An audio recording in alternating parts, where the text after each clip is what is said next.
ఏంటి చిన్నబాబు ఇంట్లో లేడా?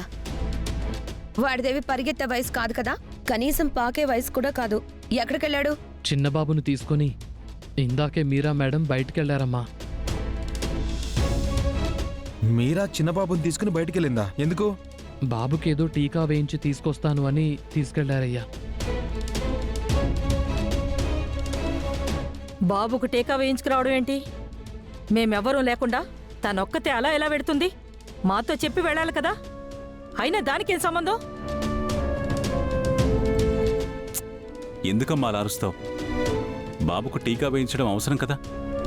అవసరమేరా, కానీ మనతో చెప్పి తీసుకెళ్ళాలి కదా. ఎవరికి చెప్పి తీసుకెళ్ళింది? ఇంట్లో మనం ఎవరూ లేం కదత్తయ్యా, అందుకే తీసుకెళ్ళుంటుంది. అలా ఎలా తీసుకెళ్తుందమ్మా? చెప్పైనా తీసుకెళ్ళాలి, లేదా గౌతమ్ని తోడుగా అయినా తీసుకొని వెళ్ళాలి. ఇంత చిన్న విషయానికి ఎందుకంత రాద్ధాంతం చేస్తున్నారు? ఈ కాలంలో ఎవరిని నమ్మడానికి వీల్లేదు మావయ్య. తను బాబుని టీకా వేయించడానికి తీసుకెళ్ళిందో లేక ఇంక దేనికైనా తీసుకెళ్ళిందో? అవును, ఆ మీరాని అస్సలు నమ్మకూడదు. అది జిత్తులు మరి నక్కలాగా ఉంది. నా మునిమనవణ్ణి తీసుకెళ్ళి ఏం చేస్తుందో ఏమో. మీరూరికే కంగారు పడకండి అత్తయ్యా, మీరా అలాంటిది కాదు. తను నర్స్. చిన్నపిల్లలకి ఎప్పుడు ఏ టీకా వేయాలో తనకి బాగా తెలుసు. ఊరికి ఆ మీరని వెనకేసుకురాకండమ్మా. అది అహల్యలా మాత్రమే ఉంది, అదేం అహల్య కాదు. ఎన్ని రోజులు బామ్మర్దొక్కడే ఆ మీరాని వెనకేసుకొస్తున్నాడు అనుకున్నాను. ఇప్పుడు మీరు కూడా వెనకేసుకొస్తున్నారు అత్తయ్య.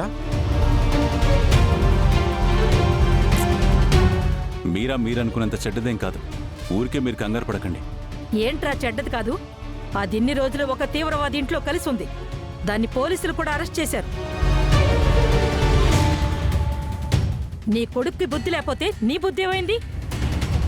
అది నా మునిమనవణ్ణి తీసుకెళ్లి ఎవరికైనా అమ్మేస్తే?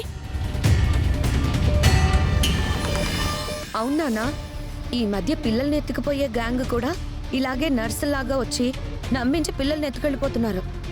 మీరా కూడా అలాంటిదే అయ్యుంటుంది. మేమిలా అంటున్నామని తప్పుగా అనుకోకండి మావయ్య. ఈ కాలంలో ఎవరిని నమ్మడానికి వీల్లేదు. తీవ్రవాదులతో పరిచయం ఉన్నది ఏమైనా చేస్తుంది. అది నువ్వింకేం మాట్లాడుకురా. వెంటనే నా మునిమనవడు ఇంటికి రావాలి. ఆ నర్సుకు ఫోన్ చేయండి. మీరా ఫోన్ నెంబర్ మా దగ్గర లేదత్తయ్యా. ఏంటి? దాని నంబర్ మీ దగ్గర లేదా? ఇన్ని రోజులు నంబర్ తీసుకోకుండా ఏం చేస్తున్నారు? హ, ఇప్పుడు నా మునిమనవడు ఎక్కడున్నాడు, ఎలా ఉన్నాడు? చిన్నబాబుకేమీ కాదమ్మా, మీరేం కంగారు పడకండి. మీరా మేడం క్షేమంగా తీసుకువెళ్ళి క్షేమంగా తీసుకొస్తారు. హే, ఆ మీరా ఏమైనా నీ మేనకోడలేంట్రా లేదా నీ కూతురా? దాని మీద అంత నమ్మకం ఏంటి నీకు? నోరు మూసుకుని నీ పన్ను చూసుకో. ఒరే అర్జున్, ఒక అరగంటలో నా ముని మనవడు నా ఇంట్లో ఉండాలి. లేదంటే ఆ మీరాని చంపేస్తా.